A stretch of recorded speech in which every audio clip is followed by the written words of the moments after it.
الحمد لله نحمده ونستعينه ونستغفره ونؤمن به ونتوكل عليه ونعوذ بالله من شرور أنفسنا ومن سيئات أعمالنا من يهده الله فلا مضل له ومن يضلله فلا هادي له ونشهد أن لا إله إلا الله وحده لا شريك له ونشهد أن سيدنا ومولانا محمدا عبده ورسوله صلى الله عليه وعلى آله وصحبه.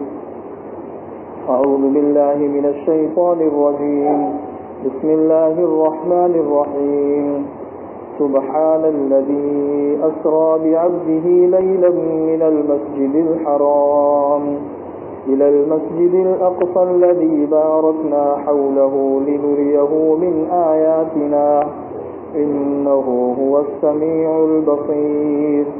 وآتينا موسى الكتاب وجعلناه هدى لبني إسرائيل ألا تتخذوا من دوني وكيلا ذرية من حملنا مع نوح إنه كان عبدا شكورا.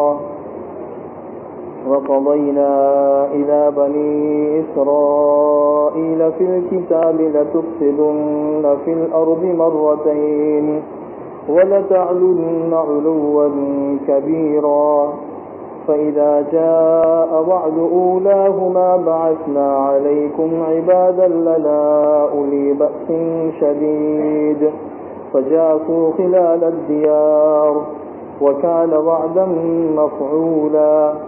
ثم رددنا لكم الكرة عليهم وأمددناكم بأموال وبنين وجعلناكم أكثر نفيرا. إن أحسنتم أحسنتم لأنفسكم وإن أسأتم فلها فإذا جاء وعد الآخرة ليسوءوا وجوهكم وليدخلوا المسجد كما دخلوه أول مرة وليتبروا ما علوا تتبيرا. عسى ربكم أن يرحمكم وإن عدتم عدنا وجعلنا جهنم للكافرين حصيرا.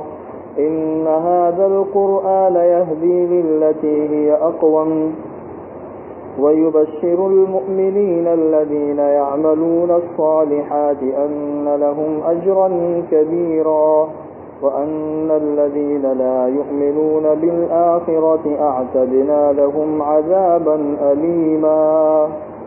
صدق اللہ علیہ. دیکھو بھائی دوستو اور بزرگوں، ہمارا مضمون چل رہا تھا معراج سے متعلق. کل آپ لوگوں کو میں نے بتایا تھا کہ معراج جو ہے وہ حالات سے گزرنے کے بعد ہوئی ہے، پہلے ہی دن نہیں ہوئی. دنیا کے اندر بھی کسی انسان کو ترقی اور بلندی ایسے ہی نہیں ملتی. اس ترقی سے پہلے انسان کتنا کھپتا ہے، اپنے آپ کو کتنا نیچا کرتا ہے اور اپنے آپ کو کتنا فنا کرتا ہے، تب جا کر اسے عروج ملتا ہے. دنیا کی زندگی ایسے ہی ہے. کوئی بچے کی طرف پیچھے کرتے ہیں، آپ بڑے آگے آ جائیں.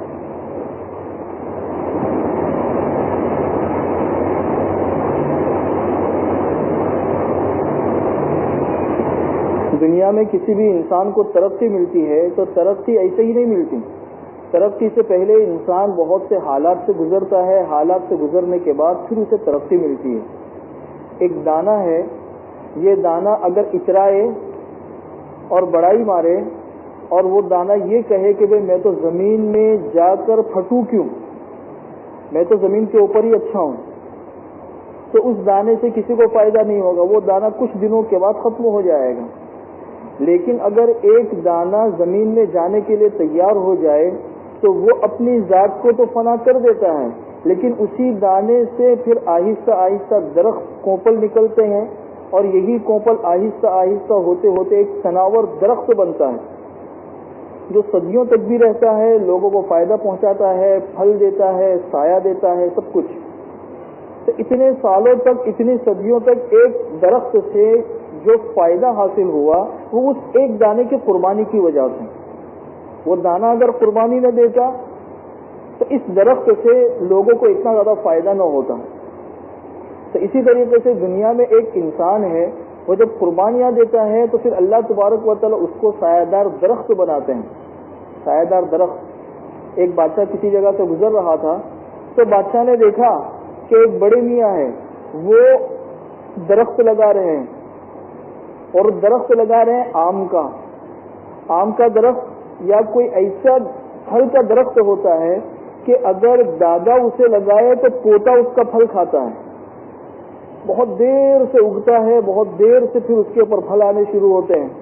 تو بادشاہ نے اس کو کہا کہ بھائی چچا جان, آپ یہ درخت لگا رہے ہو تو کیا آپ کو اس بات کی امید ہے کہ آپ کو اس کا پھل ملے گا؟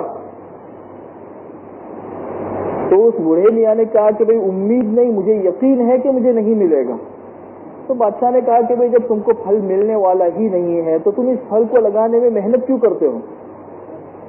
اس درخت کو لگانے میں محنت ہی کیوں کر رہے ہو؟ تمہیں تو ملنے والا ہے ہی نہیں. تم آج اس کو بو رہے ہو, پھر روزانہ اس کو پانی دو گے, اس کی حفاظت کرو گے, کوئی کاٹ کر نہ لے جائے, کوئی جانور آ کے اسے چر نہ لے, اتنی ساری محنت مشقت کرتے ہو, کیوں؟ کیا فائدہ؟ اس بوڑھے نے کہا کہ بادشاہ سلامت, اگر یہی سوچ ہر بوڑھے کی ہوتی تو آج زمین میں کسی کو آم ہی نہ ملتا. اگر یہی سوچ ہر بوڑھے کی ہوتی تو زمین میں کسی کو آم ہی نہ ملتا. اس لیے کہ ہر بوڑھا یہ سمجھتا کہ بھئی میں خواہ قربانی دے رہا ہوں اور میرے بعد والے اس کا پھل کھائیں گے, زبردستی میں کیوں اپنا آپ کو کھپاؤں. ہر بوڑھا قربانی دیتا ہے اور ہر بڑا قربانی دیتا ہے تو اس کی قربانی کی وجہ سے جو پھل لگتے ہیں صدیوں تک آنے والی نسلیں اس پھل سے اور اس درخت سے فائدہ حاصل کرتی ہیں. تو ہمارا یہ جو اسلام کا درخت لگا ہے تو اس اسلام کے درخت کے لگانے میں حضور اکرم صلی اللہ علیہ وسلم نے اور صحابہ کرام نے کیا قربانیاں دی ہیں, ان قربانیوں کو ہماری نگاہوں کے سامنے رہنا ضروری ہے. آج جس اسلام کے تناور درخت سے ہم فائدے حاصل کر رہے ہیں, جس اسلام کے تناور درخت کی ٹھنڈی چھاؤں میں بیٹھ کر ہم آرام والی زندگی گزار رہے ہیں, کبھی ہم نے یہ نہیں سوچا کہ یہ درخت جن لوگوں نے لگایا ہے کس طریقے سے اپنے پسینے کو اور اپنے خون کو بہا کر پھر اس درخت کو آبیار کیا ہے. کبھی ہم نے سوچا نہیں. آج ہم آرام سے نماز پڑھ لیتے ہیں, آرام والی زندگی گزار رہے ہیں, لیکن جو روزانہ ہمیں 3 وقت کی پیٹ بھر کے روزی ملتی ہے, ساری دنیا میں بسنے والے صرف مسلمانوں کو نہیں سارے انسانوں کو وہ اس ہستی کی برکت سے ملی ہے جو 3 دن تک فاقہ رہتے تھے. 3 دن تک ان کے پیٹ میں کچھ بھی نہیں جاتا تھا, 2 مہینے تک ان کے گھر میں چولہا نہیں جلتا تھا. تو ان کی ان قربانیوں کی وجہ سے آج ہر گھر میں کھانا پہنچ رہا ہے. جنہوں نے اپنے راتوں کو قربان کیا اور اپنی نیند کو قربان کیا تو ان کی نیند کی قربانی کی وجہ سے آج کروڑوں انسان آرام والی زندگی اور آرام والی نیند سوتے ہیں. لیکن کبھی ہم نے یہ نہیں سوچا کہ روزانہ مجھے جو آرام والی نیند ملتی ہے وہ کس کی نیند کی قربانی کا نتیجہ ہے. کبھی سوچا ہوئی نہیں. امہات المومنین کہتی ہے کہ بیماریاں ہوتی تھی, بیماریوں کو ختم کرنے کے لیے دوائیں نہیں ہوتی تھی, بھوک ہوتی تھی, بھوک کو ختم کرنے کے لیے غذائیں نہیں ہوتی تھی. ان لوگوں نے یہ قربانیاں دی تو آج ہم لوگ اس اسلام کے تناور درخت کی چھاؤں میں بیٹھ کر آرام سے زندگی گزار رہے ہیں. تو حضور اکرم صلی اللہ علیہ وسلم نے اس دین کے لیے اپنے آپ کو جو کھپایا ہے اور اس دین کے تناور درخت کو لگانے کے لیے جو قربانی دی ہے, اس کا سب سے اہم اور سب سے بنیادی اور سب سے بڑا واقعہ جو آج میں بیان کرنے کے لیے جا رہا ہوں, اور اللہ تبارک و تعالیٰ نے حضور اکرم صلی اللہ علیہ وسلم کو جو معراج بھی کروائی ہے وہ اسی قربانی کے نتیجے میں کروائی ہے. چنانچہ حضرت عائشہ رضی اللہ تعالی عنہا نے ایک مرتبہ حضور اکرم صلی اللہ علیہ وسلم سے پوچھا کہ حضرت میں یہ سمجھتی ہوں کہ آپ کی زندگی میں احد سے زیادہ سخت دن کوئی دن نہیں گزرا ہوگا, اس لیے کہ احد کے میدان میں احد کے دن کئی صحابہ کرام شہید ہوئے, کئی صحابہ کرام حضور اکرم صلی اللہ علیہ وسلم کو خود زخم بھی لگے, اور بہت صدمہ حضور اکرم صلی اللہ علیہ وسلم کو پہنچا. حضرت عائشہ فرماتی ہے کہ میں یہ سمجھتی ہوں کہ شاید آپ کی زندگی کا سب سے زیادہ سخت دن احد کا دن ہوگا. حضور اکرم صلی اللہ علیہ وسلم نے ارشاد فرمایا کہ نہیں عائشہ، ایسا نہیں ہے، میری زندگی کا احد سے بھی زیادہ سخت دن طائف کا دن گزرا ہے. طائف کا دن یہ میری زندگی کا سب سے زیادہ سخت دن ہے. چنانچہ حضور اکرم صلی اللہ علیہ وسلم، جیسے کل میں نے آپ کو بتایا تھا کہ شیب ابی طالب میں 2.5 سال رہے، جب وہاں سے نکلے تو حضرت خدیجہ رضی اللہ تعالیٰ عنہ کا انتقال ہو گیا. حضرت خدیجہ رضی اللہ تعالیٰ عنہ کے انتقال ہوتے ہی کچھ دنوں کے بعد ابو طالب کا بھی انتقال ہو گیا. تو یہ سال عام الحزن کے نام سے مشہور ہے، یہ غم کا سال ہے کہ ایک ہی سال میں اتنے بڑے بڑے 2 صدمے، کہ اتنی بیوی بھی چلی گئی اور وہ چچا بھی چلا گیا جو حضور اکرم صلی اللہ علیہ وسلم کے مکمل سپورٹ میں رہتا تھا. جب ابو طالب کا اور خدیجہ رضی اللہ تعالی عنہا کا انتقال ہو گیا تو اب قریش مکہ کی سختیوں کے اندر اور اضافہ ہو گیا. اس لیے کہ پہلے تو یہ 2 بڑے بڑے ایسے تھے کہ ان کی وجہ سے لوگ تھوڑا سا رک رک کر تکلیف پہنچاتے تھے، لیکن اب ان لوگوں کو تو آزادی مل گئی. کبھی اب تو محمد کے پیچھے کوئی ہے ہی نہیں، اس کو سپورٹ دینے والا کوئی بھی نہیں ہے. تو اب ان لوگوں نے صحابہ کرام کو اور حضور اکرم صلی اللہ علیہ وسلم کو پریشان کرنا اور شروع کر دیا. تو جب حضور اکرم صلی اللہ علیہ وسلم تنگ دل ہو گئے اور حضور اکرم صلی اللہ علیہ وسلم نے سوچا کہ بھی مکہ والے تو مان نہیں رہے ہیں، تو حضور نے سوچا کہ چلو مکہ سے قریب ہی ایک بستی ہے طائف. یہ طائف جو ہے وہ اس زمانے کا ایسا تھا جیسے ہمارے زمانے میں شملہ ہے، کشمیر ہے، ٹھنڈے علاقے ہیں، پہاڑی علاقے. لوگ وہاں پہ ٹھنڈیاں اپنے چھٹیاں گزارنے کے لیے جاتے ہیں، آرام کے لیے جاتے ہیں اور پھر اس کے بعد آرام کر کے واپس آ جاتے ہیں. تو مکہ مکرمہ سے یہ اوپر کی طرف تھا پہاڑی علاقہ، یہاں پہ ٹھنڈک رہتی تھی. تو لوگ چاروں طرف سے ٹھنڈک حاصل کرنے کے لیے اور آرام کرنے کے لیے طائف میں آیا کرتے تھے. تو طائف میں پورا ایک ہی قبیلہ تھا اور وہ ایک قبیلہ جو ہے وہ 3 بھائی اس کے سردار تھے. قبیلہ پورا ایک تھا اور اس پورے قبیلے کے اندر 3 بھائی تھے سگے، اور یہ تینوں اس پورے قوم کے سردار تھے. عبد یالیل کے بیٹے. حضور اکرم صلی اللہ علیہ وسلم نے سوچا کہ مکہ والے تو مانے نہیں، چلو میں طائف جاتا ہوں، ہو سکتا ہے کہ طائف والے بات کو قبول کر لیں، اسلام کو قبول کر لے، تو میں اور صحابہ کرام ہم سب سارے کے سارے طائف منتقل ہو جائیں گے اور طائف جا کر پھر اللہ کے دین کو ساری دنیا کے اندر پھیلانے کے لیے جو کوشش ہو سکتی ہے وہ کریں گے. اب آپ لوگوں کو یہ اندازہ ہوگا کہ اگر انسان پریشانیوں میں اور حالات میں گھر چکا ہو اور وہ کسی انسان کے پاس بہت آس لے کر جائے کہ چلو اس سے مجھے کچھ رقم مل جائے گی، اس سے میرا قرضہ ادا ہو جائے گا، یہ ہو سکتا ہے میری کوئی ہیلپ کر لے گا، اتنی بڑی امید لے کر پریشانیوں میں انسان جائے اور سامنے والا ہیلپ اور مدد کرے، یہ تو بہت دور کی بات ہے، لیکن دھکے مار کر نکال دے، بدتمیزی کرے تو انسان کے دل کے اوپر کیا گزر سکتی ہے بھائی.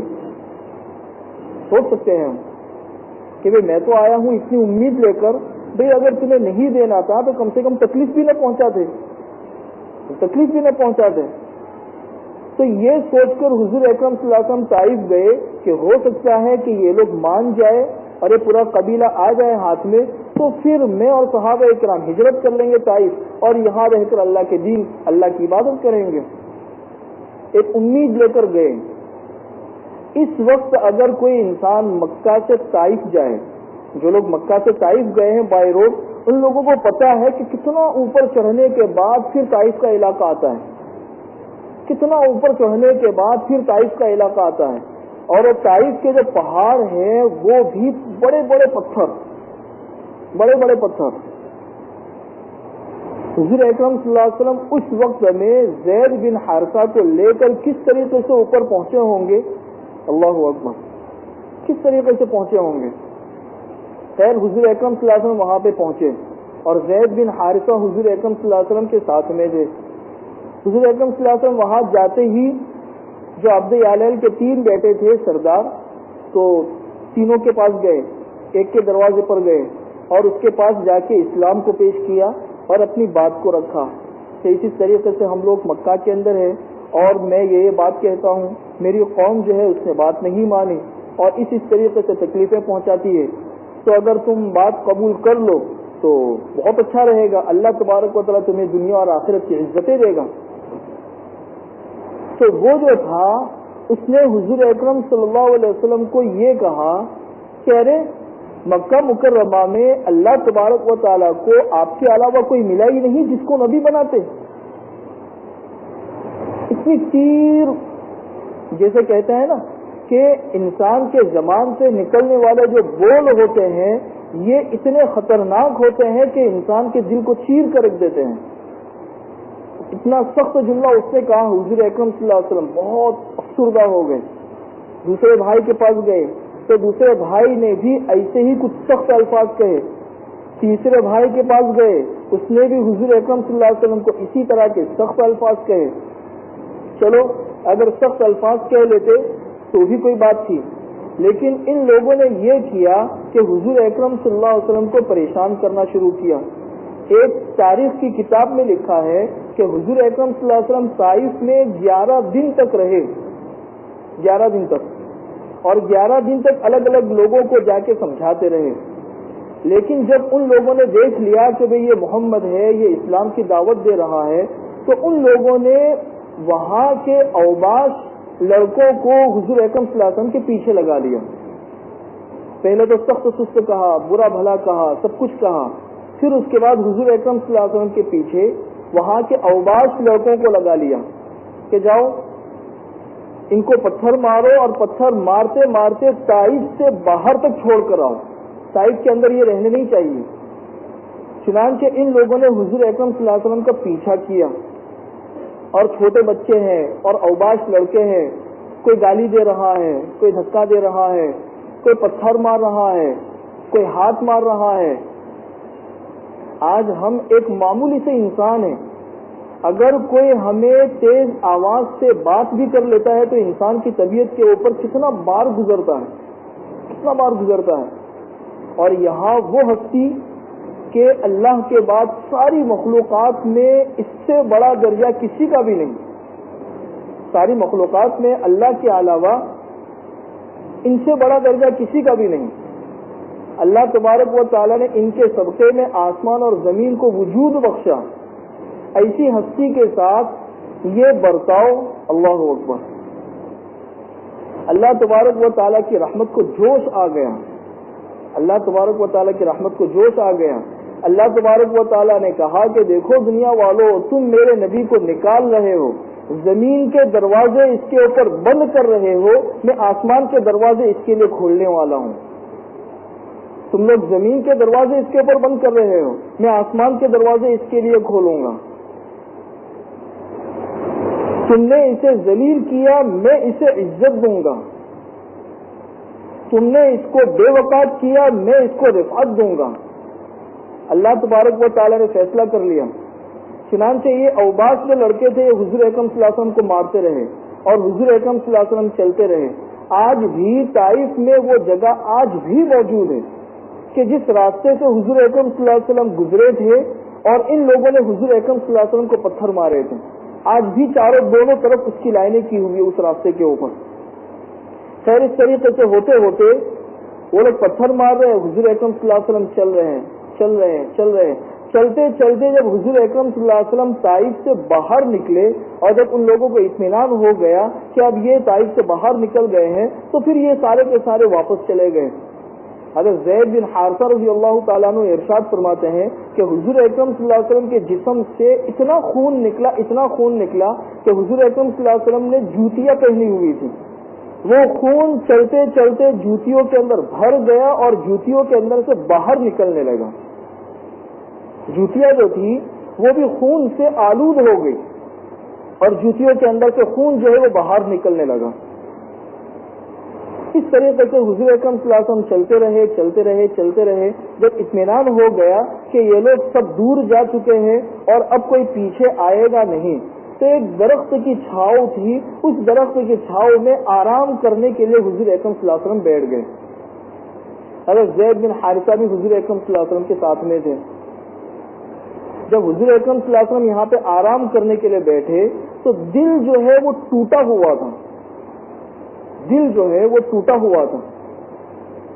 کسی شاعر نے کہا ہے نا، بترس از آہ مظلومہ کے ہنگامے دعا کردن، بترس از آہ مظلومہ کے ہنگامے دعا کردن، کہ کسی مظلوم کے بد دعا سے بچو، کہ مظلوم جب بد دعا کرتا ہے تو اس کی آواز اور عرش کے درمیان کوئی پردہ حائل نہیں ہوتا ہے، وہ آواز سیدھی اللہ کے عرش سے جا کے ٹکراتی ہے۔ یہ تو بہرحال اللہ کا نبی ہے، اس کی دعا کے قبول ہونے کے لیے تو نبی ہونے کا وقت ہی کافی تھا۔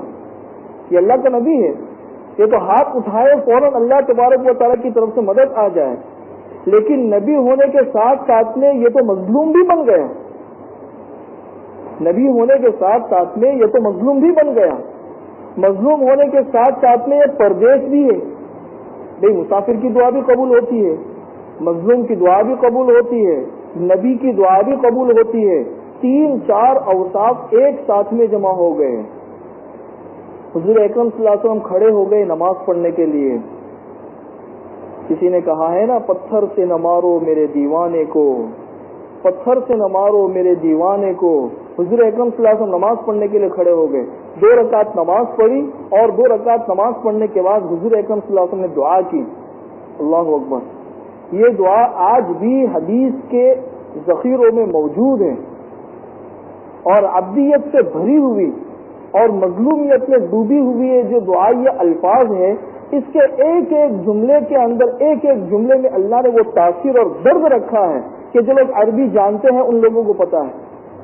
حضور اکرم صلی اللہ علیہ وسلم نے انتہائی ٹوٹے ہوئے دل کے ساتھ دعا مانگی اللہ تعالیٰ سے، اللہم الیک اشکو ضعف قوتی وقلت حیلتی وہوانی علی الناس۔ اے اللہ، میں تیرے سامنے اپنی کمزوری کی شکایت کرتا ہوں، ان لوگوں کی شکایت نہیں کہ ان لوگوں نے میرے ساتھ کیسا ظلم کیا، اپنی کمزوری کی شکایت کرتا ہوں، میں بہت کمزور ہوں۔ وقلت حیلتی، اور میں تیرے سامنے اس بات کی شکایت کرتا ہوں کہ میں ان لوگوں کے سامنے تیرے دین کی دعوت کو صحیح انداز سے پیش نہیں کر سکا۔ اللہ اکبر، کیا عجیب بات ہے۔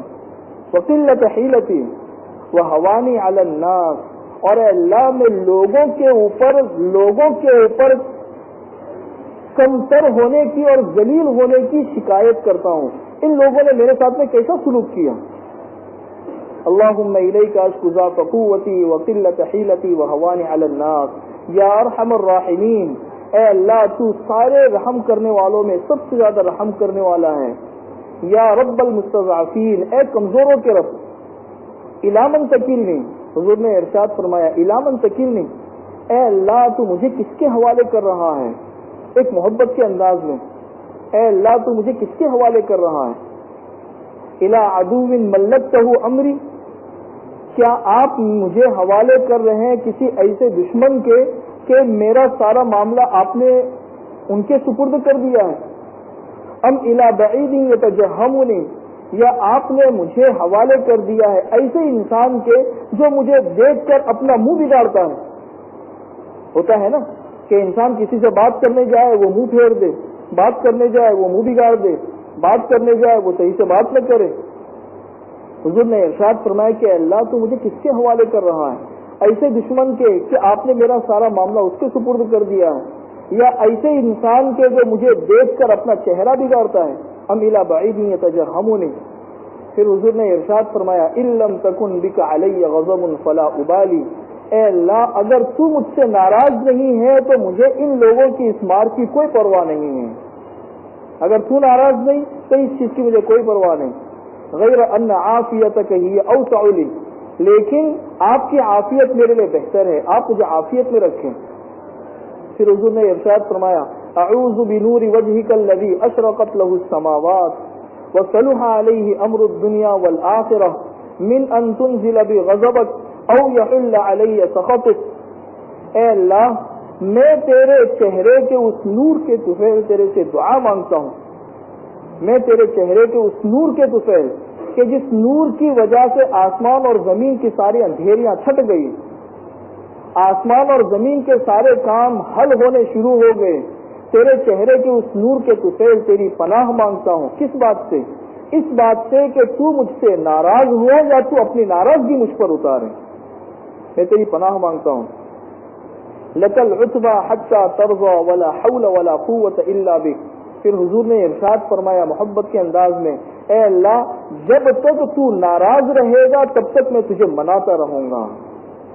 لکل عتبہ حتی ترضى، جب تک تو ناراض رہے گا، جب تک راضی نہیں ہوگا اس وقت تک میں تجھے مناتا رہوں گا. اللہ اکبر. ایک طرف تو مظلومیت، دوسری طرف ایک نبی ہے، تیسری طرف ایک مسافر ہے، اور پھر چوتھی طرف یہ محبوبیت کا انداز. اللہ تبارک و تعالیٰ کی غیرت، جوش. اللہ تبارک و تعالیٰ نے فوراً فرشتوں کو بھیجا. حضور اکرم صلی اللہ علیہ وسلم ارشاد فرماتے ہیں کہ جیسے ہی میں نے اپنے سر کو اوپر کیا تو ایک بادل کا سایہ تھا، اس بادل کے اندر سے آواز آئی. حضرت جبریل نے آ کے اللہ تبارک و تعالیٰ کا سلام بھیجا. حضور اکرم صلی اللہ علیہ وسلم نے دعا مانگی، آسمان اور زمین کا سارا نظام حرکت میں آ گیا. بس پل جھپکتے ہی آسمان سے زمین کی طرف حضرت جبریل علیہ الصلوۃ والسلام اتر کر آئے، اللہ تبارک و تعالیٰ کا پیغام لے کر آئے، سلام پہنچایا. سلام پہنچانے کے بعد کہا کہ حضرت یہ پہاڑوں کا فرشتہ ہے، یہ پہاڑوں کا فرشتہ ہے. اس پہاڑوں کے فرشتے نے آگے حضور اکرم صلی اللہ علیہ وسلم کو سلام کہا. سلام کرنے کے بعد کہا کہ اللہ تبارک و تعالیٰ نے سارے پہاڑوں کا نظام میرے قبضے میں رکھا ہے، مجھے اختیار دیا ہے. اور اللہ تبارک و تعالیٰ نے یہ کہا ہے کہ یہ بستی دو پہاڑوں کے بیچ میں رہتی ہے، اگر آپ حکم دو تو میں ان دو پہاڑوں کو یوں ملا دوں، یہ بستی جو ہے یہ اندر کے اندر ساری کی ساری ختم ہو جائے گی. لیکن حضور اکرم صلی اللہ علیہ وسلم بہرحال نبی تھے، اور نبی کے دل میں امت کی اور لوگوں کی جو ہمدردی اور شفقت ہوتی ہے، امت کی غم جو ہوتا ہے وہ ماں باپ سے بھی کئی کئی کئی گنا زیادہ ہوتا ہے. نبی جلدی بد دعا نہیں کرتا. حضور اکرم صلی اللہ علیہ وسلم چاہتے تو یہ کہہ سکتے تھے، آج اگر ہم جیسا چھوٹا دل انسان ہوتا تو وہ کہتا کہ یہ تو بہت اچھی چیز ہو گئی، فوراً ایک لمحے کی تاخیر نہیں ہونی چاہیے، فوراً لوگوں کو ختم کرو. حضور اکرم صلی اللہ علیہ وسلم نے ارشاد فرمایا کہ نہیں، اگر ان لوگوں نے مجھے ایذائیں دی ہے، اگر ان لوگوں نے مجھے تکلیفیں پہنچائی ہے اور یہ لوگ بات نہیں مانے ہیں، ممکن ہے ان کی آنے والی نسل اللہ کی وحدانیت کو قبول کرنے والی اور میری رسالت کو قبول کرنے والی ہو، اور ان کے آنے والی نسل اللہ کے دین کے کام کرنے والی بنے. حضور اکرم صلی اللہ علیہ وسلم نے بد دعا کرنے سے انکار کر دیا. چنانچہ میں آپ لوگوں سے یہی کہہ رہا تھا کہ حضور اکرم صلی اللہ علیہ وسلم نے لگایا بیج طائف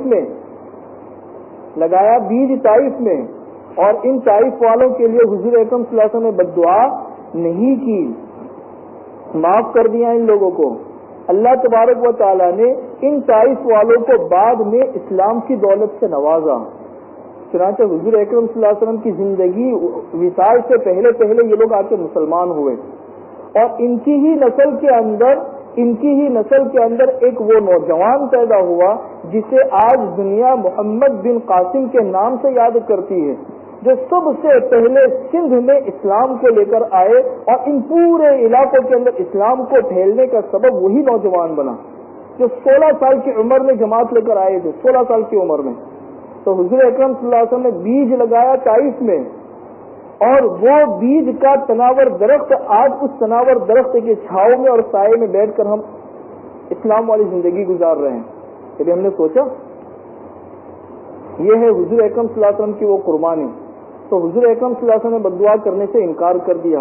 اللہ تبارک و تعالیٰ نے آنے والی نسلوں کو پلٹا اور اسلام کے لیے قبول کیا، اور اسلام کے لیے ان لوگوں نے بڑے بڑے کام کیے. چنانچہ طائف سے بڑے بڑے محدثین پیدا ہوئے، مفسرین پیدا ہوئے، بڑے بڑے داعی اللہ پیدا ہوئے. یہ حضور اکرم صلی اللہ علیہ وسلم کی طائف والی قربانی کا نتیجہ ہے. یہ ایک معاملہ حل ہو گیا.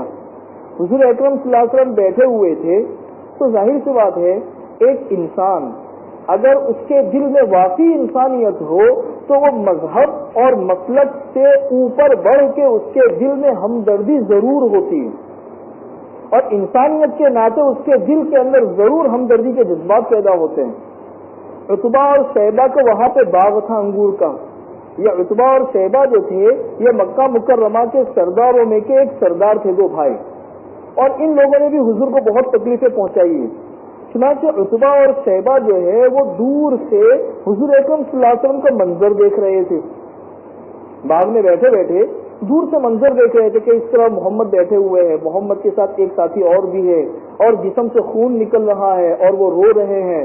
ایک مظلومانہ اور بے کسی کا عالم ان لوگوں نے دیکھا تو اتنے سخت دشمن ہونے کے باوجود بھی ان لوگوں کا دل جو ہے وہ نرم پڑ گیا، دل نرم پڑ گیا۔ ان لوگوں نے اپنے غلام کو بلایا، ان کے غلام کا نام تھا عداس۔ یہ عداس جو تھا وہ نصرانی مذہب سے تعلق رکھتا تھا، عداس۔ تو ان لوگوں نے عداس کو بلایا اور عداس کو کہا کہ ایک پلیٹ لو اور اس پلیٹ کے اندر انگور رکھو، اور وہ انگور لے جا کر محمد کے سامنے رکھ دو کہ بھائی کچھ کھانا ہو تو کھا لے وہ۔ چنانچہ عداس نے ایک بڑی پلیٹ لی اور انگور لیا اور انگور کو اچھے طریقے سے دھویا اور حضور اکرم صلی اللہ علیہ وسلم کے پاس لا کے اس نے رکھ دیا۔ جب وہ لے کر آئے اور عداس جو ہے وہ حضور اکرم صلی اللہ علیہ وسلم کے سامنے انگور لے کے رکھا انہوں نے، تو حضور اکرم صلی اللہ علیہ وسلم ویسے ہی بھوکے تھے کئی دنوں کے، حضور اکرم صلی اللہ علیہ وسلم نے بسم اللہ الرحمن الرحیم یہ کہہ کر انگور کھانا شروع کیا۔ جب بسم اللہ الرحمن الرحیم پڑھ کے انگور کھانا شروع کیا تو عداس نے کہا کہ بھائی یہ تو بڑا عجیب کلام سن رہا ہوں، یہ بسم اللہ الرحمن الرحیم یہ کہہ کر آپ نے جو کلام شروع کیا تو ایسا کلام تو پہلی مرتبہ سن رہا ہوں میں، یہ کیسا کلام ہے؟ تو حضور نے ارشاد فرمایا کہ بھائی تمہارا نام کیا ہے؟ اس نے کہا عداس ہے۔ کون سے مذہب سے تعلق رکھتے ہو؟ اس نے کہا نصرانی مذہب سے تعلق رکھتا ہوں۔ حضور نے ارشاد فرمایا کہ تم کہاں کے ہو؟ بھائی یہاں تو کام کرنے کے لیے آئے ہو، جیسے بمبئی میں کوئی کام کرنے کے لیے آیا ہو، یہ کہاں کے ہو؟ بھائی ہم یو پی کے ہیں، گجرات کے ہیں، بہار کے ہیں، بنگال کے ہیں، یہ کہاں کے ہو تم؟ تو عداس نے کہا میں نینوا کا ہوں، نینوا۔ تو حضور نے کہا کہ اچھا نینوا اس جگہ کے جہاں کے اللہ کے نبی یونس ابن متیٰ تھے، کہ یونس ابن متیٰ ایک بہت بڑے نبی گزرے ہیں جن کے بارے میں آپ لوگوں نے سنا ہوگا کہ مچھلی کے پیٹ میں 40 دن تک رہے، وہ پورا قصہ مشہور ہے، اللہ کے نبی تھے۔ تو کہا کہ وہ اللہ کے نبی جو یونس ابن متیٰ تھے وہاں کے ہو؟ تو عداس نے کہا کہ بھئی تم یونس ابن متیٰ کو کیسے پہچانتے ہو؟ یونس ابن متیٰ کو کیسے پہچانتے ہو؟ وہ تو اللہ کے نبی ہے، ہمارے علاقے کے، آپ ان کو کیسے پہچانتے ہیں؟ تو حضور نے ارشاد فرمایا کہ وہ میرے بھائی ہیں، میں بھی نبی ہوں، وہ بھی نبی تھے، نبوت کے سلسلے میں وہ میرے بھائی ہیں۔ جس طرح ہم کہتے ہیں کہ بھئی یہ بھی مسلمان میں بھی مسلمان، تو اسلامی اعتبار سے ہم دونوں کے دونوں بھائی ہیں، تو اسی طریقے سے سارے انبیاء نبوت کے اعتبار سے بھائی ہیں۔ تو عداس نے کہا کہ بھئی آپ کیسے بھائی ہوئے؟ تو حضور اکرم صلی اللہ علیہ وسلم نے اس کے سامنے کلمہ پیش کیا کہ دیکھو اس طریقے سے اللہ تبارک و تعالی نے مجھے نبی بنا کر بھیجا ہے اور میں ان باتوں کی تعلیم دیتا ہوں۔ چنانچہ عداس کو حضور اکرم صلی اللہ علیہ وسلم کی باتیں اچھی لگی اور عداس نے کہا کہ ٹھیک ہے تو پھر آپ بتاؤ مجھے کیا کرنا چاہیے؟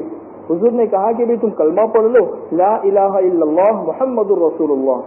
چنانچہ عداس نے وہیں اسلام قبول کر لیا، وہیں پہ اسلام قبول کر لیا، اور یہ کہا اشہد ان لا الہ الا اللہ واشہد انک رسول اللہ، میں گواہی دیتا ہوں اللہ کے علاوہ کوئی عبادت کے لائق نہیں اور آپ اللہ کے رسول ہیں۔ چنانچہ عداس نے اسلام قبول کر لیا۔ تھوڑی دیر باتیں کی حضور اکرم صلی اللہ علیہ وسلم سے، عداس نے کہا کہ مجھے آپ سے مل کر بہت اچھا لگا، بہت اطمینان ہوا۔ چنانچہ عداس جو ہے وہ جب فارغ ہو کر حضور اکرم صلی اللہ علیہ وسلم سے فارغ ہو کر واپس لوٹا تو عتبہ اور شیبہ جو تھے وہ آپس میں کہنے لگے کہ مانو نہ مانو یہ جو چہرہ لے کر گیا تھا اس کے علاوہ دوسرا چہرہ لے کر واپس آ رہا ہے، ہمیں لگ رہا ہے کہ یہ محمد کے ہاتھ میں جا چکا ہے، محمد کے ہاتھ میں جا چکا ہے۔ خیر عداس نے اپنے اسلام کو چھپایا اور اسی طریقے سے وہ اپنے اسلام کو چھپاتے رہے اور اسلام کے مطابق وقت گزارتے رہے۔ اب یہاں سے حضور اکرم صلی اللہ علیہ وسلم اور حضرت زید بن حارثہ روانہ ہوئے طائف سے۔ طائف کی قربانی اللہ تبارک و تعالیٰ کے یہاں پہ قبول ہو چکی تھی، اللہ تبارک و تعالیٰ کے یہاں پہ اب دوسرا نظام چل رہا تھا۔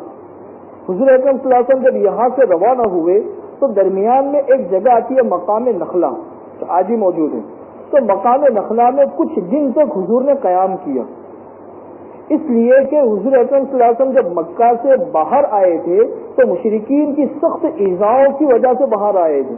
ان لوگوں نے حضور اکرم صلی اللہ علیہ وسلم کو مکہ سے باہر نکال دیا تھا ابو طالب کے موت کے بعد میں۔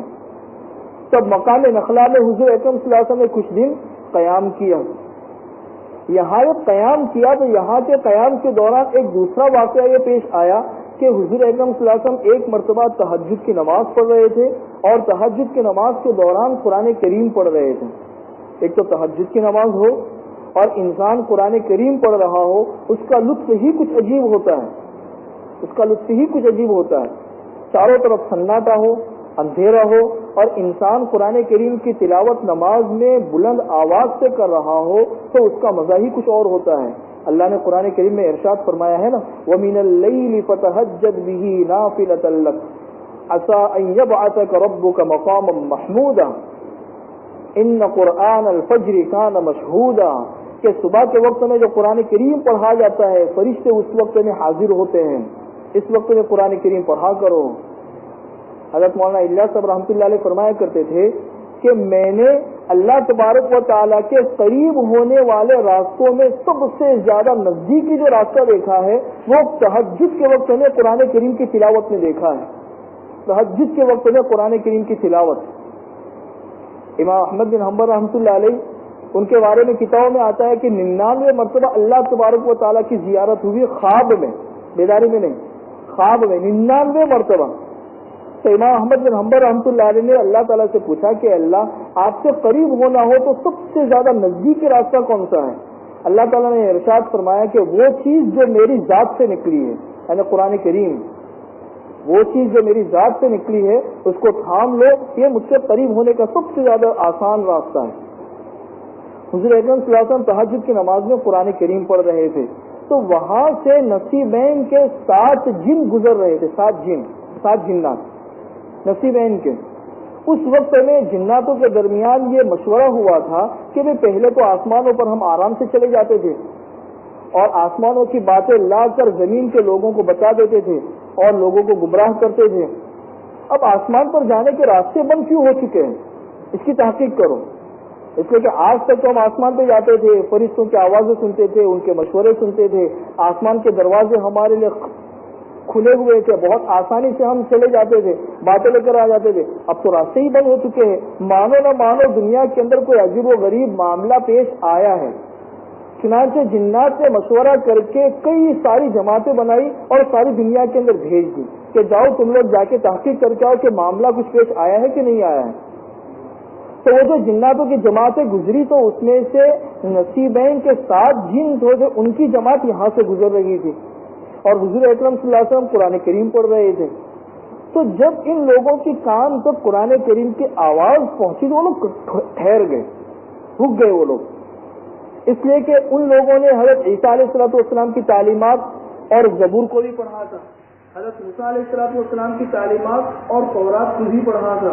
تو قرآن کریم کی آواز اور اس کے الفاظ جو ہے وہ تورات اور زبور جیسے ہی ان کو لگے اور آواز بہت اچھی تھی. تو وہ ٹھہر گئے، پھر قریب آئے، انہوں نے دیکھا کہ آواز کہاں سے آ رہی ہے، ہاں یہ انسان پڑھ رہا ہے. چنانچہ ان لوگوں نے قرآن کریم سنا اور قرآن کریم سننے کے بعد پھر یہ اپنے قوم میں واپس چلے گئے. حضور اکرم صلی اللہ علیہ وسلم کو پتا نہیں کہ اس طریقے سے یہ لوگ سن کر یہاں سے گئے ہیں. اللہ تبارک و تعالیٰ نے بعد میں حضور اکرم صلی اللہ علیہ وسلم کو قرآن کریم کی آیتوں کے ذریعے مطلع کیا. اللہ تعالیٰ ارشاد فرماتے ہیں وَإِذْ صَرَفْنَا إِلَيْكَ نَفَرًا مِّنَ الْجِنِّ يَسْتَمِعُونَ الْقُرْآنَ. اس وقت کو یاد کرو جب جنات کی ایک جماعت ہم نے آپ کے پاس بھیجی، وہ آپ کا قرآن بہت غور سے سن رہے تھے. یستمع، استماع کہتے غور سے سننے کو. فَلَمَّا حَضَرُوهُ قَالُوا أَنصِتُوا. وہ جب جنات حضور کے پاس میں آئے تو ان لوگوں نے آپس میں ایک دوسرے سے کہا انصتوا، بھائی خاموش رہو، چپ رہو چپ رہو، یہ جو آواز آ رہی ہے ذرا اس کو سنو، کیا آواز. فلما قضی ولوا الی قومہم منذرین.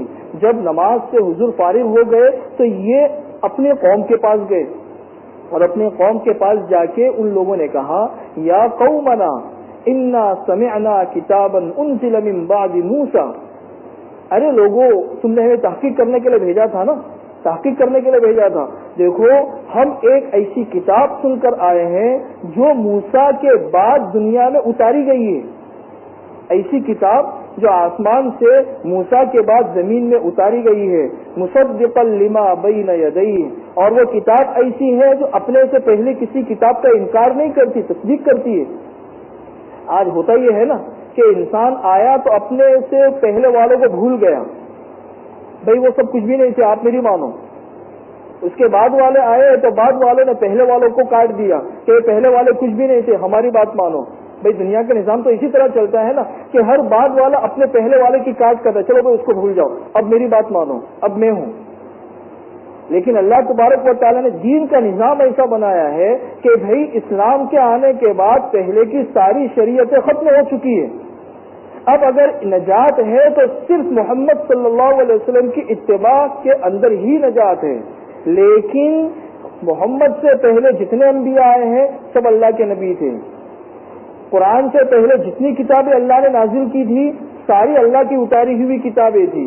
لیکن اس وقت میں معاملہ ایسا ہے کہ جس طریقے سے ایک بچہ ہوتا ہے، جب بچہ ہوتا ہے تو اس کا کپڑا جو ہے وہ چھوٹا ہوتا ہے. جب تھوڑا سا بڑا ہو جائے 10 سال کا تو 10 سال کا ہونے کے بعد اب اس کا کپڑا تھوڑا سا اور بڑا ہو جاتا ہے. 15 سال کا ہو جائے تو اس کا کپڑا اور بڑا ہو جاتا ہے. 25 اور 30 سال کی فٹ انسان کی ہو جاتی ہے تو پھر اس کے بعد انسان کے کپڑے کی سائز ایک ہی رہتی ہے، وہ بدلتی نہیں ہے، وہ بڑھاپے تک وہی رہتی ہے. صحیح ہے کہ نہیں؟ ہاں. تو پہلی شریعتیں بدلتی رہی، پہلے بچپنا تھا، پھر اس کے بعد 10 سال کی عمر آئی، پھر اس کے بعد جوانی آئی، پھر اس کے بعد نوجوانی آئی. پھر حضور اکرم صلی اللہ علیہ وسلم کی آمد پر انسانیت جو ہے وہ ایک ایسے راستے پر کھڑی ہو چکی تھی کہ اب ان کو ایک ایسا لباس پہنا دو جو قیامت سے پہلے یہ لباس نہیں اترے گا، اب قیامت تک یہی لباس رہے گا. تو پہلے آنے والے، پہلے اترنے والی کتابوں کا انکار نہیں، بس یہ کہ پہلے بچپنا تھا اور اب جو شریعت آئی ہے وہ ایسی ہے کہ جو قیامت تک کے لیے کافی ہے. اب پہلی شریعتوں پہ عمل نہیں چلے گا، اب شریعت محمدیہ پر عمل چلے گا. تو ان جنات نے اپنے قوم سے کہا کہ بھئی دیکھو یہ عجیب بات ہے کہ محمد جو قرآن کریم پڑھ رہے تھے تو وہ پہلے جو کتابیں گزری ہے ان کی انکار نہیں کر رہے تھے، ان کی تصدیق کر رہے تھے. یہدی الی الحق و الی طریق مستقیم، اور وہ قرآن کریم ایسا تھا جو سیدھا راستہ بتاتا تھا، اللہ تک پہنچنے والا راستہ بتاتا تھا. پھر ان لوگوں نے جا کے تشکیل کی، یا قومنا اجیبوا داعی اللہ وآمنوا بہ، اے ہماری قوم اللہ کی طرف دعوت دینے والے کی بات مان لو اور ایمان لے آؤ. یغفر لکم من ذنوبکم، اللہ تبارک و تعالیٰ تمہارے گناہوں کو معاف کر دے گا. ویجرکم من عذاب علیم، اللہ تعالیٰ تمہیں سخت عذاب سے بچا لیں گے. ومن لا یجب داعی اللہ، اور جس نے اللہ کے اس داعی کی بات نہیں مانی، فلیس بمعجز فی الارض، تو وہ اللہ کو تھکا نہیں سکتا ہے زمین میں. ولیس لہ من دونہ اولیاء، اور اللہ کے علاوہ اس کا کوئی مددگار نہیں ہوگا. اولئک فی ضلال مبین، یہ لوگ سخت گمراہی کے اندر ہے جو محمد کی بات نہیں مانتے. یہ سارا کے سارا وہ دعوتی کلام ہے جو ان جناتوں نے اپنے قوم میں جا کر دعوت دی. تو طائف سے واپسی کے اوپر ایک تو حضور اکرم صلی اللہ علیہ وسلم کو یہ ملا کہ جنات کی ہدایت کا سبب اللہ تبارک و تعالیٰ نے اس واقعے کو بنا دیا. یہ نصیبین کے ساتھ جن یہاں سے قرآن کریم لے کر گئے اور لوگوں کو دعوت دینا شروع کیا. چنانچہ حضور اکرم صلی اللہ علیہ وسلم جس طریقے سے انسانوں کے نبی ہے اسی طریقے سے جنات کے بھی نبی ہے. خیر، اب یہاں سے کچھ دن رہ کر پھر حضور اکرم صلی اللہ علیہ وسلم آگے بڑھے. جب آگے بڑھے تو مکہ مکرمہ سے قریب غار حرا کے پاس پہنچے تو زید بن حارثہ نے حضور سے کہا کہ حضرت اب مکہ مکرمہ میں ہم کیسے داخل ہو سکتے ہیں، اس لیے کہ مکہ مکرمہ والوں نے تو آپ کو نکالا ہے، اب مکہ میں داخل ہونے کا کیا راستہ ہے. تو حضور اکرم صلی اللہ علیہ وسلم نے مکہ کے سرداروں میں سے ایک سردار کے پاس پیغام بھیجا اور یہ کہا کہ بھئی میں آپ کی پناہ میں مکہ میں آنا چاہتا ہوں، آپ مجھے اپنی پناہ میں مکہ کے اندر داخل کر دو. تو اس نے انکار کر دیا کہ بھئی میں آپ کو پناہ نہیں دے سکتا. حضور نے دوسرے کے پاس پیغام بھیجا، اس نے بھی انکار کر دیا کہ بھئی میں بات نہیں مانتا تمہاری، میں آپ کو پناہ نہیں دوں گا. حضور اکرم صلی اللہ علیہ وسلم نے تیسرا پیغام بھیجا مطعم بن عدی کے پاس. مطعم بن عدی، یہ مطعم بن عدی جو تھے یہ زمانے جاہلیت میں انہوں نے بہت کام کیا ہے. ان کے دادا نے، آپ لوگوں نے قصے سنے ہوں گے کہ زمانے جاہلیت میں لوگ اپنے بچوں کو زندہ دفن کر دیتے تھے، سنا ہوگا نا. اگر لڑکیاں پیدا ہوتی تھی تو یہ سمجھتے تھے کہ بھئی یہ لڑکیاں ہے، یہ تو خواہ آفت بن کے آئی ہے، اب اس کے لیے تو رشتہ تلاش کرنا پڑے گا، داماد کے نخرے برداشت کرنے پڑیں گے، یہ کرنا پڑے گا. تو وہ لوگ پیدا ہوتے ہی بچیوں کو زندہ دفن کر دیتے تھے. صحابہ کرام اسلام لانے کے بعد روتے روتے اپنے قصے سناتے تھے کہ ہم نے جاہلیت کے اندر ایسے ایسے کام کیے. تو یہ مطعم بن عدی کے جو دادا تھے یہ گھومتے رہتے تھے چاروں طرف, جہاں بھی دیکھتے تھے کہ یہ انسان آیا ہے اور اپنی زندہ بچی کو لے کر آیا ہے اور قبر میں دفن کرنے جا رہا ہے, تو وہ فوراً اس بچی کو لے لیتے تھے, اس کے باپ کو پیسہ دیتے تھے کہ بھئی بچی ہمارے حوالے کر دو, چلو تمہاری بچی نہیں, اور پھر اس بچی کی پرورش کر کے بڑی ہو کر اس کا نکاح کروا دیتے تھے. تو ایسی نہ جانے کئی بچیوں کو انہوں نے بچایا ہے. تو ان کے دادا تھے مطعم بن عدی. تو حضور اکرم صلی اللہ علیہ وسلم نے ان کے پاس پیغام بھیجا کہ بھئی آپ بہت شریف انسان ہو, آپ کے دادا نے اتنا اچھا کام کیا ہے, آپ مجھے پناہ دے دو. چنانچہ انہوں نے قبول کر لیا کہ ٹھیک ہے محمد آپ آ جاؤ, میں اپنی پناہ میں تمہیں لیتا ہوں. چنانچہ حضور اکرم صلی اللہ علیہ وسلم جب مکہ مکرمہ میں داخل ہوئے تو مطعم بن عدی کے بیٹے, بھتیجے, بھانجے یہ سارے حضور کو چاروں طرف سے گھیرے ہوئے تھے اور حضور کو لے کر آئے, اور کعبہ کے پاس کھڑے رہ کر مطعم بن عدی نے اعلان کیا کہ محمد کو میں نے پناہ دی ہے, اس کو کوئی بھی تکلیف نہ پہنچائے. تو مطعم بن عدی کا یہ احسان تھا. حضور اکرم صلی اللہ علیہ وسلم کے اوپر مسلمان نہیں ہوئے جب بدر میں قریش مکہ کے بڑے بڑے 70 سردار قید ہو کر آئے, تو حضور اکرم صلی اللہ علیہ وسلم نے اس وقت ارشاد فرمایا تھا کہ اگر آج مطعم بن عدی زندہ ہوتے اور ان مرداروں کے بارے میں میرے سے سفارش کرتے کہ ان کو چھوڑ دو, تو میں ان لوگوں کو چھوڑ دیتا. مطعم بن عدی کا میرے اوپر احسان ہے, اگر وہ سفارش کرتے کہ ان لوگوں کو چھوڑ دو تو میں ان لوگوں کو چھوڑ دیتا اور مطعم بن عدی کی سفارش کو قبول کر لیتا, ان کا میرے اوپر احسان ہے. چنانچہ اب حضور اکرم صلی اللہ علیہ وسلم مکہ میں داخل ہو گئے, اور مکہ میں داخل ہونے کے بعد اب حضور اکرم صلی اللہ علیہ وسلم کے لیے معراج کے سفر کی تیاریاں شروع ہوئی. چونکہ حضور اکرم صلی اللہ علیہ وسلم نے طائف میں قربانی دی اور طائف والوں نے حضور اکرم صلی اللہ علیہ وسلم کو ذلیل کیا, تو اللہ تبارک و تعالی نے کہا کہ تم نے میرے حبیب کو ذلیل کیا ہے, میں اسے عزت دے کے رہوں گا. دنیا کے راستے تم نے اس کے اوپر بند کیے ہیں, آسمانوں کے راستے میں اس کے لیے کھولوں گا. چنانچہ اللہ تبارک و تعالیٰ نے پھر معراج کے لیے ایسے انتظامات کیے کہ ایک انسان ہوتے ہوئے ایسی معراج آج تک کسی کو نہیں ہوئی. جس طرح میں نے کل آپ لوگوں کو یہ کہا تھا کہ نبوت سے پہلے یا نبوت کے بعد تقریباً اکثر انبیاء کو کسی نہ کسی شکل میں معراج ہوئی ہے. کسی کو معراج جو ہے زمین کے اوپر ہوئی, کسی کو معراج خواب میں ہوئی, کسی کو اللہ تبارک و تعالیٰ کو اس کا صرف کلام نصیب ہوا, سب کچھ. لیکن اللہ تبارک و تعالیٰ نے جو معراج حضور اکرم صلی اللہ علیہ وسلم کو کروائی, ایسی معراج آج تک کسی انسان کو نصیب نہیں ہوئی. تو یہ ہے کانٹوں میں جو کھلتا ہے, شعلوں میں جو پلتا ہے, وہ پھول ہی گلشن کی تاریخ بدلتا ہے. تو معراج سے پہلے پہلے یہ واقعات ہوئے ہیں, اس کے بعد اللہ تبارک و تعالی نے معراج کا انتظام کیا ہے. اب معراج کی ابتدا کیسے ہوئی, کہاں سے ہوئی, کیا کیا ترتیبیں بنی, راستے میں کیا کیا واقعات پیش آئے, اس سلسلے کو انشاءاللہ میں کل سے آپ لوگوں کے سامنے شروع کروں گا. دعا کرے کہ اللہ تبارک و تعالی صحیح باتیں قرآن حدیث کی روشنی میں کہنے کی توفیق نصیب فرمائے. آج کے مسائل سن لیجئے. روزہ میں نے بتایا تھا آپ لوگوں کے کہ فرض ہے. اگر بغیر کسی سخت مجبوری کے اگر کوئی انسان روزہ چھوڑ دیتا ہے, پوری زندگی بھی روزہ رکھتا رہے گا, پھر بھی اس کی تلافی نہیں ہو سکتی. روزہ چھوڑ دیا, اس کی قضا کر لی تو قضا تو ہو گئی, لیکن ایک روزہ چھوڑنے پر ایک روزہ اگر رکھ لیتا تو اللہ تبارک و تعالیٰ کا اس کو جو قرب ملتا تو پوری زندگی کے روزے رکھ کر بھی اس کے قائم مقام نہیں بن سکتا. اللہ تبارک و تعالیٰ کے ایک حکم کا چھوڑنا, اس لیے روزہ جو ہے وہ فرض ہے. بغیر کسی سخت مجبوری کے روزہ چھوڑنا یہ حرام ہے. اور مجبوریاں کیا ہے میں نے آپ لوگوں کو بتا دیا تھا کہ اگر کوئی انسان, کوئی عورت ہے وہ پاکی کی حالت میں نہیں ہے, کوئی انسان ہے وہ سفر کی حالت میں ہے, یا کوئی انسان ہے وہ اتنا سخت بیمار ہے کہ روزہ رکھ نہیں سکتا ہے, اس کے مستقل شرائط ہے, تو یہ مجبوری الگ ہے. لیکن اگر بغیر مجبوری کے روزہ نہیں رکھا تو اس نے بہت بڑا گناہ کیا, بہت بڑا گناہ کیا. لیکن بس اس کا کفارہ یہ ہے کہ رمضان کے بعد ایک روزے کی قضا کر لے, ہو گیا. ایک روزے کی قضا کے علاوہ اور کچھ بھی نہیں, توبہ استغفار کرتا رہے اور ایک روزے کی قضا کر لے. لیکن ایک انسان نے روزہ رکھا, روزہ رکھ لیا, روزہ شروع ہو گیا, روزے کے دوران اگر کوئی عذر پیش آ گیا, کوئی عذر پیش آ گیا کا مطلب یہ ہے کہ اچانک سر درد ایسا شروع ہو گیا کہ بے ہوش ہونے کا اندیشہ ہے، یا اچانک پیٹ میں اتنی سخت تکلیف شروع ہو گئی کہ اگر کچھ کھایا نہیں تو بہت بڑا حادثہ ہو سکتا ہے، یا ایسی کوئی مجبوریاں پیش آ گئی تو اس مجبوری میں اگر روزہ توڑ دیا تو کوئی حرج نہیں ہے، رمضان کے بعد میں اس روزے کی قضا کر لے۔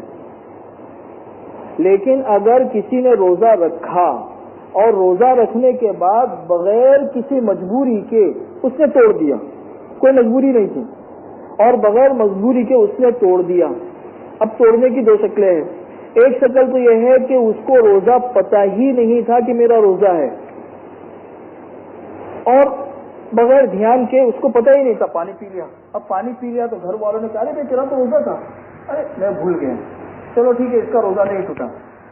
کھانا اچھا کریے تو اسے کھا لیا، کھانا کھانے کے بعد گھر والوں نے کہا کہ ارے بھائی تمہارا تو روزہ تھا، ارے بھائی میں تو بھول گیا۔ تو حضور ارشاد فرماتے ہیں کہ بھائی اللہ نے اسے کھلایا، اللہ نے اسے پلایا، اسے پتہ ہی نہیں تھا، اس کا روزہ نہیں ٹوٹا، روزہ اس کا باقی ہے۔ جب روزہ باقی ہے تو قضا کرنے کی کوئی ضرورت ہی نہیں ہے۔ نماز کا مسئلہ ایسا ہے کہ نماز میں اگر بھول سے کسی سے بات کر لی تو نماز ٹوٹ جاتی ہے، نماز میں اگر بھول سے کوئی چیز کھا لی تو نماز ٹوٹ جاتی ہے، لیکن روزے کے دوران اگر بھول سے کھا لیا، پی لیا یا روزہ توڑنے والا کوئی عمل ہو گیا تو پھر اس کا روزہ برقرار ہے۔ تو نماز میں تو نماز ٹوٹ جاتی ہے، روزے کی حالت میں روزہ جو ہے وہ باقی رہتا ہے۔ چوتھا مسئلہ یہ ہے کہ روزہ رکھا، روزہ رکھنے کے بعد اسے پتہ بھی ہے کہ میرا روزہ ہے اور کوئی مجبوری بھی نہیں ہے، اور بغیر کسی مجبوری کے دھیان ہوتے ہوئے اس نے جان بوجھ کر کھا لیا، پی لیا یا بیوی کے ساتھ مل گیا، تینوں کاموں میں سے کوئی بھی ایک کام کر لیا، تب اس کا روزہ ٹوٹ گیا۔ اب جو اس کا روزہ ٹوٹا ہے تو اب کیا کرنا پڑے گا؟ ایک تو اس ایک دن کے روزے کی قضا کرنی پڑے گی، اس دن کے روزے کی قضا کرنی پڑے گی، اور دوسرا کہ 60 دنوں تک مسلسل اسے روزے رکھنے پڑیں گے۔ کتنے دنوں تک بھائی؟ 60 دنوں تک۔ یہ کفارہ ہے، قضا تو ایک دن کا روزہ ہے، اور اس نے جان بوجھ کر روزہ توڑا ہے تو اس کا جرمانہ یہ ہے، کفارہ جسے کہتے ہیں، کہ 60 دن تک مسلسل اس کو روزہ رکھنا پڑے گا، اور 60 دن تک مسلسل ایسا روزہ رکھنا پڑے گا کہ اگر اس نے 50 دن تک مسلسل روزہ رکھا، 51ویں دن میں وہ روزہ نہیں رکھا، اس نے ایک دن روزہ نہیں رکھا، تو چلو بھائی تمہارے 50 دن جو ہے نا وہ نفل بن گئے، اب 60 دن کے مسلسل روزے پھر سے رکھو۔ 60ویں دن میں ایک دن باقی تھا اور ایک دن اس نے روزہ چھوڑ دیا، چلو بھائی تمہارے 59 روزے جو تھے نا وہ ہم نے قبول کر لیے، لیکن کفارے کے لیے تم کو 2 مہینے کے روزے پھر سے رکھنے پڑیں گے، مسلسل پے در پے کی شرط ہے، درمیان میں ایک دن کا بھی اگر ناغہ ہوا تو پھر سے 2 مہینے کے روزے رکھنے پڑیں گے۔ اتنا سخت کفارہ ہے، اسی سے ہم اندازہ لگا سکتے ہیں کہ روزہ رکھ کر اس کو توڑنے کا کتنا بڑا گناہ ہے۔ یہ مسئلہ سمجھ لینا، اگر کسی نے روزہ رکھا ہی نہیں تو صرف قضا ہے، کفارہ نہیں ہے، لیکن روزہ رکھ کر اس نے توڑ دیا بغیر کسی مجبوری کے تو پھر قضا بھی ہے اور کفارہ بھی ہے۔ تو 60 دن کے اس طریقے سے مسلسل اس کو روزے رکھنے پڑیں گے۔ اب اگر ایسا ہے کہ ایک انسان ہے، اب 60 دن تک مسلسل روزے رکھ ہی نہیں سکتا ہے، بیمار ہو گیا بہت یا بوڑھا ہو گیا، اس کے اندر 60 دن تک مسلسل روزہ رکھنے کی طاقت ہی نہیں ہے، ایک دن کا روزہ بھی نہیں رکھ سکتا، 60 دن کا روزہ کیا رکھے گا؟ تو پھر دوسرا آپشن یہ ہے کہ چلو بھائی اب اپنی تجوری تھوڑی سی ڈھیلی کرو، اپنی تجوری تھوڑی سی ڈھیلی کرو۔ ویسے تو انسان تجوری ڈھیلی کرتا نہیں ہے، تو ایسے ہی اس سے ڈھیلی کروانی پڑتی ہے، اپنی تجوری ڈھیلی کرو۔ بھائی کیا تجوری ڈھیلی کرنی پڑے گی؟ اب 60 دن تک ایک فقیر کو روزانہ صبح شام پیٹ بھر کر کھانا کھلانا پڑے گا۔ 60 دن تک کسی مسکین کو صبح شام پیٹ بھر کر کھانا کھلاؤ، یا روزانہ 1.25 کلو گیہوں یا اس کی قیمت ایک فقیر کو دے دو 60 دن تک۔ سمجھنا مسئلہ اچھے طریقے سے۔ یا یہ کر سکتے ہو کہ ایک ہی دن میں 60 فقراء کو ایک ساتھ میں صبح شام کا کھانا کھلا دو، یا 60 مسکینوں کو 1.25 کلو گیہوں ایک فقیر کو دے دو، اس طریقے سے اتنا ہی 60 مسکینوں کو دے دو تو بھی کفارہ ادا ہو جائے گا۔ یعنی ایک ہی دن میں 60 مساکین کو صبح شام پیٹ بھر کر کھانا کھلا دو، یا 70 فطر کے بقدر یعنی 1.25 کلو گیہوں ہر مسکین کو دے دو. ایک شکل تو یہ ہے. دوسری شکل یہ ہے کہ 60 دن تک روزانہ ایک مسکین کو صبح شام کھانا کھلاتے رہو یا اسی ایک مسکین کو 1.25 کلو گیہوں دے دو. اگر ایک دن میں ایک مسکین کو 1.25 کلو گیہوں سے زیادہ دیا، جیسے کوئی انسان یہ سمجھے کہ بھئی کفارہ دینا ہے تب 60 دن تک ایک ہی مسکین کو میں دیتا رہوں، تو ایک ہی دن میں 60 دن کا ایک مسکین کو دے دوں، تو اس طرح نہیں ہوگا، وہ ایک ہی دن کا شمار ہوگا. یا ایک دن میں ایک مسکین کو 1.25 کلو گیہوں سے کم دیا تو پھر وہ بھی مانا نہیں جائے گا. مکمل 1.25 کلو گیہوں دو یا اس سے کچھ زیادہ دو تو کفارہ ادا ہوگا، ورنہ ادا نہیں ہوگا. آگے ہی بات سمجھ میں. تو یہ اس طریقے سے 60 مسکینوں کو کھانا کھلانا پڑے گا. پھر کفارے کے اور بھی 2-3 مسائل ہے اور فدیے کے بھی مسائل ہے، وہ کل انشاءاللہ آپ لوگوں کو بتا دوں گا. دعا کر لیجیے. اللهم صل على محمد وعلى آل محمد كما صليت على إبراهيم وعلى آل إبراهيم إنك حميد مجيد. ربنا ظلمنا أنفسنا وإن لم تغفر لنا وترحمنا لنكونن من الخاسرين. ربنا لا تزغ قلوبنا بعد إذ هديتنا وهب لنا من لدنك رحمة إنك أنت الوهاب. لا إله إلا الله الحليم الكريم. سبحان الله رب العرش العظيم. الحمد لله رب العالمين. نسألك موجبات رحمتك وعزائم مغفرتك والغنيمة من كل بر والسلامة من كل إثم. لا تدع لنا ذنبا إلا غفرته ولا هما إلا فرجته ولا دينا إلا قضيته ولا حاجة من حوائج الدنيا هي لك رضا ولنا فيها صلاح إلا قضيتها ويسرتها يا أرحم الراحمين. اللهم أنت الأول فليس قبلك شيء وأنت الآخر فليس بعدك شيء وأنت الباطن فليس دونك شيء وأنت الظاهر فليس فوقك شيء.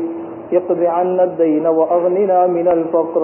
اللهم لك الحمد أنت قيوم السماوات والأرض ومن فيهن ولك الحمد أنت نور السماوات والأرض ومن فيهن ولك الحمد أنت رب السماوات والأرض ومن فيهن ولك الحمد أنت ملك السماوات والأرض ومن فيهن ولك الحمد لك ملك السماوات والأرض ولك الحمد أنت الحق ووعدك حق ولقاؤك حق والجنة حق والنار حق والنبيون حق ومحمد صلى الله عليه وسلم حق والساعة حق والساعة آتية لا ريب فيها.